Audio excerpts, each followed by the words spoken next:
Amazing यार। और जो मैं कह रहा था ना, इसके बारे में एक चीज़ पता चली भाई, ये हज़रत बिलाल हबशी उनका शहर है। हज़रत बिलाल यहाँ से थे भाई। और ये कंट्री इतनी मिस्टीरियस है कि यहाँ पर चल रहा है 2026 और वहाँ पर चल रहा है 2019, यानी 7 साल पीछे। ये वो कंट्री है जिसकी खुद हमारे प्यारे आका ने तारीफ की है, क्योंकि इसका जो नाम हुआ करता था। गाइस, मैं आ चुका हूँ अपने प्यारे आका, प्यारे नबी के फेवरेट शहर में। और ये कोई सऊदी अरबिया नहीं है, गल्फ नहीं है, टर्की नहीं है। और भाई ये है गाइस 2026 की मेरी पहली शुरुआत। ये है मेरी 37वीं कंट्री। और ये कंट्री इतनी मिस्टीरियस है कि यहाँ पर चल रहा है 2026 और वहाँ पर चल रहा है 2019, यानी 7 साल पीछे। केवल इतना नहीं, उस देश का जो कैलेंडर होता है ना, वो 13 महीने का होता है। हमारा पूरी दुनिया का 12 महीने का और इनका 13 महीने का। हम सबका पूरी दुनिया का जो हैप्पी न्यू ईयर है ना, वो 1 तारीख का है और भाई इनका है 11 सितंबर का। रोंगटे खड़े होने वाले हैं दोस्तों। और ये जो फैक्ट्स हैं ना, ये केवल काफ़ी नहीं है, इससे ज़्यादा फैक्ट्स होने वाले हैं। तो दोस्तों आज है 9 फरवरी और मैं हूँ इस समय दिल्ली एयरपोर्ट पर। और ये आप देख सकते हो दिल्ली एयरपोर्ट का व्यू। और अभी जो हम जा रहे हैं इस मिस्टीरियस कंट्री को जा रहे हैं, तो हम अपनी फ़्लाइट पकड़ते हैं और उसके बाद फिर बात करते हैं। तो आप कुछ ये एयरपोर्ट का व्यू देख सकते हो। और इस समय टाइम हो रहा है 1:30 बज रहे हैं, यानी 9 फरवरी को। और भाई मैंने जो लगेज लिया है ना, वो केवल यही एक बैग है जिसमें 4.5 किलो वज़न है। और सबसे बड़ी बात, क्योंकि जहाँ पे मैं जा रहा हूँ वहाँ का टेम्परेचर एवरेज 40 रहता है, यानी 40 का आप समझ सकते हो कि कितना पसीना निकलने वाला है। और उसे दुनिया का नर्क भी बोला जाता है। तो उस जगह को भी हम एक्सप्लोर करेंगे। तो पहले हम पकड़ते हैं फ़्लाइट।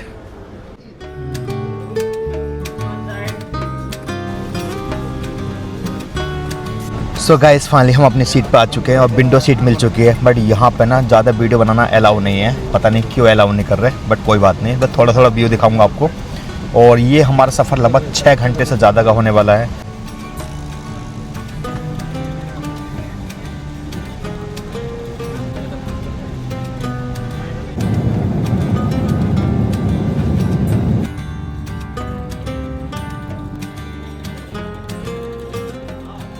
भाई इतना स्मूथ इमिग्रेशन मैंने आज तक नहीं देखा। अफ्रीका कॉन्टिनेंट में मैंने सोचा भी नहीं था भाई।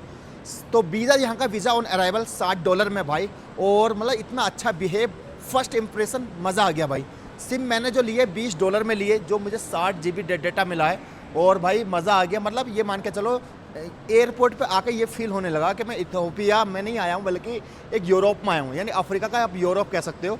बहुत ही शानदार एक्सपीरियंस रहा। अभी मैं आपको एयरपोर्ट दिखाता हूँ। ये कुछ आप यहाँ का एयरपोर्ट देख सकते हो, कितना खूबसूरत, कितना प्यारा एयरपोर्ट है। ये आप देखिए दोस्तों। तो अभी हम बाहर चल रहे हैं। बाहर का व्यू इतना ज़बरदस्त है भाई। ये आप देखो भाई, ये कुछ इस तरह का बाहर का व्यू है। वो कहते हैं ना, first impression is the last impression. वाकई में बहुत ही खूबसूरत कंट्री है ये आप देखो भाई। तो जैसे जब मैं यहाँ पर आ रहा था ना अफ्रीका में, तो इससे पहले मैं तंजानिया जा चुका हूँ, केन्या जा चुका हूँ। तो मेरा इंप्रेशन कोई अच्छा नहीं रहा था। मतलब मेरा ये मानना था कि जहाँ पर कस्टमर, आपका टूरिस्ट जो है रिपीट हो पा रहा है, तो इट्स ऑल अबाउट बिजनेस। तो मुझे ऐसा लग रहा है कि इथियोपिया का अभी तक जो मेरा एक्सपीरियंस है ना, इतना शानदार रहा। आपको यहाँ के फील होगा कि यार वाकई में एक लग्जरियस आप फील कर सकते हो इथियोपिया के अंदर। और अगर मैं करेंसी की बात करूं दोस्तों, तो करेंसी यहाँ की बिर होती है, इथियोपियन बिर होती है। तो अगर 10,000 बिर आप निकालोगे एटीएम से, तो इंडिया के कटेंगे लगभग 5800-5700, समटाइम 6,000 रुपये भी कटेंगे। तो आप ये कह सकते हो इंडिया के 6,000 रुपये और यहाँ के 10,000 बिर।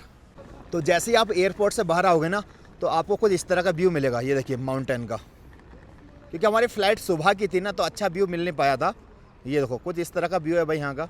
ये देखिए। सो दोस्तों, वेलकम टू इथियोपिया भाई। ये वो कंट्री है जिसकी खुद हमारे प्यारे आका ने तारीफ की है, क्योंकि इसका जो नाम हुआ करता था वो हबशा हुआ करता था और इसके राजा की तारीफ की थी। और सबसे बड़ी बात, ये क्रिश्चियन कंट्री है भाई दोस्तों। और ये अफ्रीका में आती है इथियोपिया, जहाँ पर 140 मिलियन लोग रहते हैं, यानी ऑलमोस्ट 14 करोड़ लोग रहते हैं। और फर्स्ट इंप्रेशन जैसे मैं आपको दिखा चुका हूँ, इतना खूबसूरत। और अभी हम जा रहे हैं अपने होटल।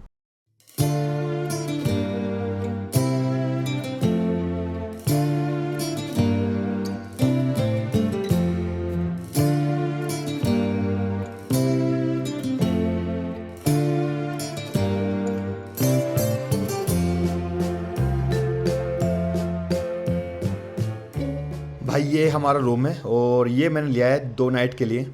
सही मायनों में मैंने इथियोपिया में इतना अच्छा उम्मीद नहीं की थी, लेकिन बहुत बढ़िया है। और ये देखिए, ये देखिए। और ये जो मुझे पड़ा है ना दोस्तों, ये मुझे पड़ा है 2900 रुपये का, ऑलमोस्ट 3000 का ही मान लीजिए। थोड़ा वॉशरूम देख लेता हूँ। यह बहुत शानदार वॉशरूम भी बढ़िया है, ये देखिए भाई। सो दोस्तों मैं आ चुका हूँ फाइनली इथोपिया, और ये बहुत ही प्यारी कंट्री लगी। मतलब जब मैं अफ्रीका मेरे दिमाग में था ना, तो मुझे लग रहा था कि जैसे मैं केनिया कभी रिपीट नहीं करना चाहूँगा। मजबूरी हुई तो बात अलग है। तंजानिया हो गया, युगांडा हो गया, ये कंट्री ऐसी हैं कि यहाँ के जो अधिकारी हैं, स्पेशली पुलिस ऑफिसर हैं, वो कहीं ना कहीं उनके दिमाग में है कि वो ऑल वांट मनी, कि वो हमेशा उन्हें पैसा चाहिए, ये रहता दिमाग में। बट इथोपिया का जो मेरा एक्सपीरियंस है वो इतना शानदार रहा, इतना बढ़िया रहा। और जैसा मैंने कहा ना कि हमारे प्यारे आका ने खुद तारीफ करी है इस शहर की। ये मिस्ट्री क्या है ये मैं आपको बताऊंगा, बट मैं पूरी तरह से थक चुका हूँ भाई। 7 घंटे की फ़्लाइट थी। अगर मैं फ़्लाइट की बात करूँ तो भाई इथोपिया की फ़्लाइट बहुत महंगी होती है। अगर राउंड ट्रिप की बात करूँ तो विदिन 1 लाख रुपये मान लीजिए आने और जाने के। और अगर मैं एक साइड की बात करूँ तो 36,000 की फ़्लाइट थी, जो लगभग 7 घंटे का सफ़र होता है आपका। इथोपिया ले लो आप, चाहे वो एयर इंडिया ले लो आप, फ़्लाइट बहुत महंगी है भाई यहाँ की। वीज़ा मैंने आपको बता दिया $60 का है, और उसके बाद ये सारी चीज़ें। तो चलो दोस्तों अभी मैं आराम करता हूँ, फिर आपसे मिलता हूँ। तो दोस्तों 4:30 बज चुके हैं और मैं आ चुका हूँ भाई। आराम कर लिया था मैंने, और टेम्परेचर है इस समय 23 डिग्री सेल्सियस। हल्की हल्की हवा चल रही है, बट मौसम सुहावना है। और अगर मैं व्यू की बात करूँ तो ये कुछ व्यू है ऐसा, और इस देश में आकर आपको ये फील होगा, थोड़ा लग्जरी फील करोगे आप, कि जब अफ्रीका जाते हो ना, तो अफ्रीका की हमने इतनी सारी वीडियो देख ली है ना, तो वहाँ आपको फील होता है कि लोग स्कैम कर रहे होंगे, कोई छीना झपटी कर रहा होगा। बट यहाँ पे आपको थोड़ा रिलैक्स फील कर सकते हो। तो ये देखिए भाई। तो अभी थोड़ी मुझे भूख भी लग रही है, क्योंकि मैंने कुछ खाया नहीं है सुबह से, सिर्फ पानी ले लिया था, कॉफ़ी ले ली थी अपने रूम के अंदर ही मैंने। तो देखते हैं क्या मिल सकता है यहाँ पर। इस देश की ना मैंने एक खासियत देखी है कि जैसे बहुत सारे देशों में ना झीना झपटी होती है। जैसे आप इजिप्ट जाओगे तो वहाँ लोग आ रहे होंगे, यहाँ पे ऐसा नहीं, सब कुछ शांत है, सारे लोग बैठे हुए हैं, सारे लोग अपना काम कर रहे हैं, कोई झीना झपटी नहीं। अब जो मैं कह रहा था ना आपको कि ये हमारे प्यारे आका की फेवरेट कंट्री है, क्यों है? क्योंकि जब मक्का पर जुल्म हो रहा था ना, तो 5 साल हो गए थे हमारे प्यारे आका पर नबूवत आए हुए। उसके बाद क्या हुआ कि जो वहाँ के लोग थे बहुत परेशान कर रहे थे। तब हमारे प्यारे आका ने अपने साथियों से कहा कि आप इस देश में आ जाओ, और इस देश को बोला था हबशा में आ जाओ। वहाँ का जो राजा है वो इंसाफ करता है, उसे इंसाफ पसंद है। और उसके बाद यहाँ लोग आए, यानी इस्लाम की जो पहली हिजरत हुई थी ना, वो इस इथोपिया में हुई थी, जिसे पहले हफ्सा बोला जाता था। तो और बताते हैं कि अफ्रीका की सबसे पहली मस्जिद भी यही है, मतलब इस शहर में नहीं है, तो कैपिटल है, बस जहाँ पर वहाँ भी लेके जाऊँगा मैं आपको। और इस तरीके से उसके बाद आपको पता होगा जो सेकंड हिजरत हुई थी वो मक्का से मदीने की हुई थी, जो हमारे प्यारे आका गए थे। यानी ये 615 ईस्वी में हिजरत हुई थी, और हमारे प्यारे आका की जो हुई थी वो 621-622 में हिजरत हुई थी।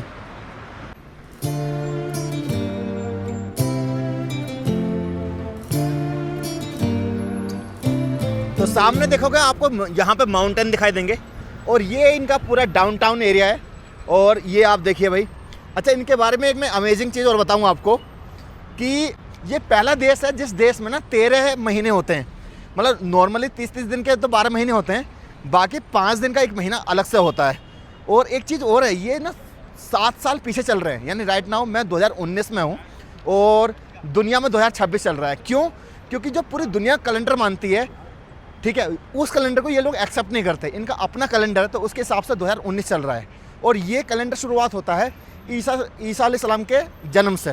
क्योंकि हम सब पूरी दुनिया में जो मानते हैं वो ये मानते हैं कि ईसा अलैहिस्सलाम का जो जन्म हुआ था वो इस तारीख में हुआ था, और ये मानते हैं कि ये 7 साल तुम्हारे की यानी बाद में हुआ था। तो ये चीज़ है। दूसरी चीज़ सबसे बड़ी बात क्या है कि ये जो देश है, ये ऐसा देश है जहाँ पे जो न्यू ईयर है ना वो 11 सितंबर या 12 सितंबर को मनाया जाता है। बाकी पूरी दुनिया में 1 जनवरी को मनाया जाता है। तो ये बहुत अलग चीज़ है, यहाँ पे डिफरेंट है। और एक सबसे बड़ा एक अमेजिंग फैक्ट्स और है कि जब यहाँ पर जो दिन अगला दिन जो काउंट होता है, जैसा पूरी दुनिया में जो अगला दिन काउंट होता है वो रात को 12 बजे के बाद अगला दिन काउंट हो जाता है। यहाँ सुबह के 6 बजे को अगला दिन काउंट करते हैं। यानी 6 घंटे का ये डिफरेंस रखते हैं। जब सुबह के 6 बज जाएंगे तब ये मानेंगे कि हाँ अगला दिन काउंट हो गया, यानी उससे पहले ये पिछले ही दिन मानेंगे। तो यानी ये कह लीजिए कि जब मैं चला था दिल्ली से तो उस समय टाइम हो रहा था 2 बज रहे थे, ठीक है। तो यहाँ पर कितना टाइम हो रहा होगा? उस समय 12 बज रहे होंगे। तो जब मैं यहाँ पर आया था तो लगभग आ गया था 6:30 बजे 7 बजे। तो इनकी नज़र में 1 ही घंटा हुआ था अगले दिन को, जबकि मेरी नज़र में 12 बजे के बाद ही जो है दिन चेंज हो जाता है। तो ये बहुत अमेजिंग चीज़ है यहाँ की जो मैंने आपको बताई। सड़कें इतनी साफ़ हैं, आप देखिए भाई, एक अलग ही फील आएगी। ये आप देखिए। और अभी हम जो जा रहे हैं कुछ खाने के लिए जा रहे हैं। अफ्रीका देश में बहुत कम मिलेगा आपको कि आपको ये वाले जो रूट है, ये साइकिल वाला मिलेगा, ये पैदल वाला मिलेगा, ये बहुत कम मिलेगा। तो आई एम सरप्राइज़ ये देख करके कि काफ़ी तरक्की कर रहा है। और इथियोपिया ना तो फर्स्ट इंप्रेशन इनका बहुत बढ़िया है और काम चल रहा है। आप देखो ये स्पेशली वाला जो रास्ता है ये साइकिलिंग के लिए ही है। तो भाई ये हमें मिला कॉम्प्लीमेंट्री। तो मैंने मसाला डोसा मंगाया है, बट ये हमें कॉम्प्लीमेंट्री मिला है यार। अच्छा है यार भाई, मुझे इसका टेस्ट बहुत अच्छा लगा, स्पेशली चटनी के साथ।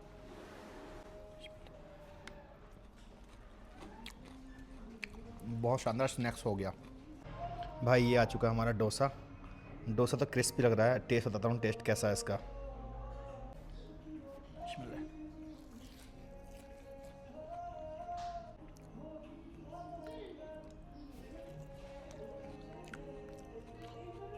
भाई एक नंबर। चटनी भी इतनी ज़बरदस्त है, डोसा भी इतना बढ़िया है। मैंने एक्सपेक्ट नहीं किया था कि इतना अच्छा टेस्ट हो सकता है, क्योंकि डोसे से ना मैं बहुत ज़्यादा उम्मीद करता हूँ। और इनकी स्टफिंग भी बहुत शानदार है, आलू वाली ना, स्पेशली इनके नारियल की जो चटनी है ना वो इतनी लाजवाब है कि मज़ा आ रहा है। दोस्तों अगर इथियोपिया कंट्री की बात करी जाए ना तो यहाँ पर लगभग 14 करोड़ लोग रहते हैं और उसमें से 35% मुस्लिम है, बाकी 60% से ज़्यादा जो है क्रिश्चियन है, बाकी और 1-2% जो है सारे लोग हैं। लेकिन इतना प्यार, इतना अच्छा कोलैबोरेशन स्पेशली मुस्लिमों के साथ, इट्स अमेजिंग भाई, अमेजिंग। हवा इतनी शानदार चल रही है, इतनी प्यारी हवा चल रही है, बहुत ही अच्छी। यहाँ पे काफ़ी सारे इंडियन रेस्टोरेंट मिल जाएंगे। सबसे बड़ी बात यहाँ का यार ट्रैफिक है ना, इतना कंट्रोल है कि सारे लोग रूल्स को फॉलो कर रहे हैं। मैं बहुत सारी कंट्री में गया हूँ जहाँ पर लोग रूल को फॉलो ही नहीं करते हैं, बट यहाँ पर तो आपको कितना देखो बिल्कुल ऐसा लगेगा जैसे किस तरीके से इन लोगों ने कंट्रोल कर रखा है ट्रैफिक पे। वजह क्या है, क्योंकि लोग रूल्स को फॉलो कर रहे हैं।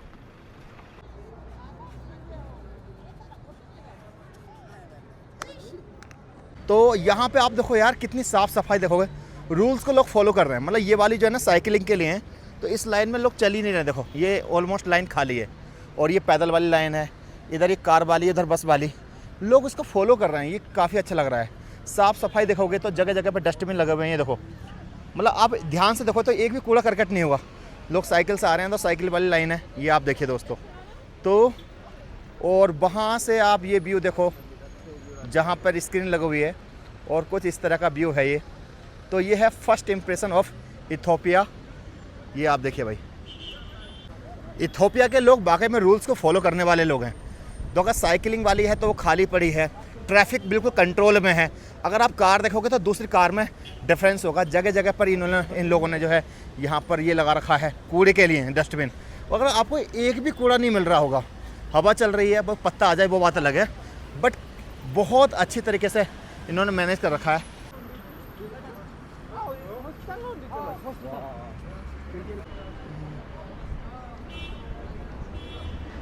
आई एम सरप्राइज यार, ये 10 लाइन रोड है। मतलब देखो 4 लाइन, 1 2 3 4 और 4 उधर, तो 8 लाइन ये हो गई। मतलब 4 लाइन जाने की चाहिए, और उसके बाद ये भाई पैदल चलने के लिए और ये साइकिलिंग के लिए, और same goes to this side. मतलब सोचिए कि यार मतलब ये देश कैसे तरक्की कर रहा है। ये देखिए भाई, मतलब मुझे इतना अच्छा लगा। फर्स्ट इंप्रेशन ये है, इतना शानदार लगेगा आपको, मज़ा आएगा घूमने में। मतलब एक सबसे बड़ी बात देखो किस इतना सा भी ट्रैफिक ना इनका ऐसा नहीं है जो आउट ऑफ कंट्रोल हो भाई।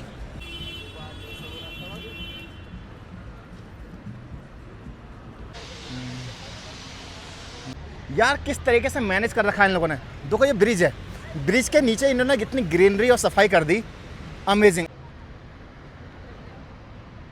यहाँ आके आपको लगेगा कि यार वाकई में एक एक सेकंड पे काम चल रहा है। देखो पानी का काम चल रहा है, ये ग्रीनरी, यहाँ पे सड़क। आप ना कहीं भी मेरी वीडियो पॉज करके देख सकते हो, तो आपको शायद कूड़ा करकट कहीं भी नहीं मिलेगा। जगह जगह पर डस्टबिन रखे हुए हैं इनके, ये आप देखिए भाई।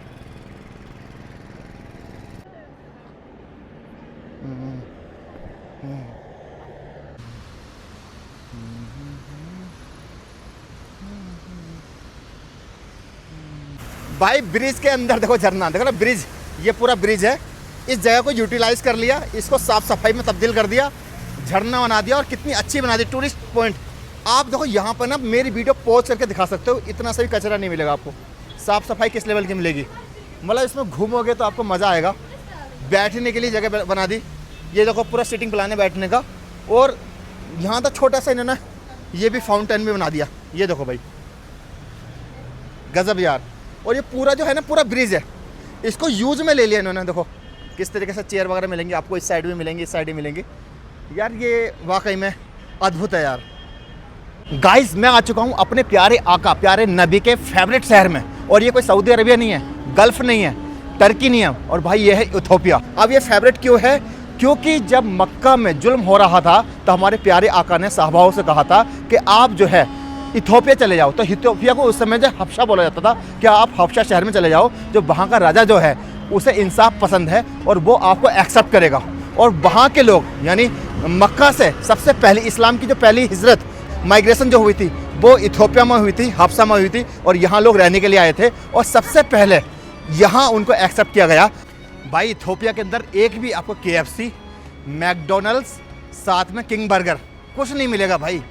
मतलब एक्सेप्ट करते नहीं बाहर की चीज़। मतलब एक क्रिश्चियन कंट्री होने के बाद देख रहे हो जज्बा इन लोगों का। इनका मानना ये है कि यार हम बाहर के ब्रांड को पैसा क्यों दें। दैट्स वाई इनका ना अपना एक KKFC है यार, समझ रहे नहीं, KKFC बना रखा है। और कुछ ऐसे किंग बर्गर भी बने हुए बट लोकल के हैं, बाहर का कोई नहीं है भाई। समझ रहे हो नहीं किस तरीके से ये अपने देश को लेकर चल रहे हैं, और ये दिख भी रहा है किस तरीके से लोग तरक्की कर रहे हैं। देखो ये इनकी गली है, ये कोई बड़ी रोड नहीं है डाउनटाउन में। और देखो पैदल चलने का एक्सेस देखो, यहाँ पर डस्टबिन देखो, यहाँ पर आप सिटिंग प्लान देखो, साथ में इनकी रोड देखो, यहीं पे हमारा होटल है। तो काम तो चल रहा है भाई, यहाँ पर बहुत अच्छा चल रहा है। सो गाइज रात के ना 11 बज चुके हैं और कुछ व्यू देखो यार, कितना शानदार व्यू है। आप देख सकते हो ये व्यू देखो कितना प्यारा, रिवर। मतलब पूरे शहर को जिस तरीके से बना रहे हैं ना, और दिन ब दिन काम चल रहा है। ये देखो यार अमेजिंग यार, यहाँ से व्यू देखो, मतलब कितना शानदार बना रखा है यार ये। और इसके बारे में ना यार एक अमेजिंग चीज़ और पता चली मुझे जो पहले पता नहीं थी। ये देखो, ये आप कलर देख रहे हो, और ये पूरा रिंग से बना रखा है। और ये देखो चारों तरफ देखो कितना शानदार व्यू दिखाई देगा आपको। और वो बिल्डिंग देखो कितनी प्यारी है, ये देखिए भाई। भाई ये तो ज़बरदस्त बना रखा है, शीशा देखो नीचे बिल्कुल यार। ये देखो नीचे ये नाला चल रहा है, इसको रिवर, मतलब कितना शानदार बना दिया उन्होंने। और ये व्यू देखो यार अमेजिंग यार। और जब मैं कह रहा था ना इसके बारे में एक चीज़ पता चली, भाई ये हज़रत बिलाल हबशी उनका शहर है। हज़रत बिलाल यहाँ से थे भाई, क्योंकि इस शहर का नाम यानी इथोपिया का पहला जो नाम था ना वो हबशा था। और भाई सोचिए हज़रत बिलाल उनका शहर है भाई, ये गजब भी हो यार। और काम चल रहा है यहाँ पर, ये देखो भाई। भाई पूरे शहर ने जो मुझे इम्प्रेस किया है ना, जगह जगह पर डस्टबिन, एक भी देखो, मतलब एक भी आप 60-70 किलोमीटर चलो, एक भी आपको कचरे का वो नहीं मिलेगा बिल्कुल भी यार। ये चीज़, और जगह जगह पे पुलिस है, जगह जगह पे इनकी लोग सिक्योरिटी हैं, काम कर रहे हैं, कहीं ट्रैफिक नहीं है। मतलब इथोपिया वाकई में बहुत अलग है यार, बहुत ही अलग है यार। और मतलब ये मेरा अब इस तरीके से ब्लॉग एंड होने को है ये वाला।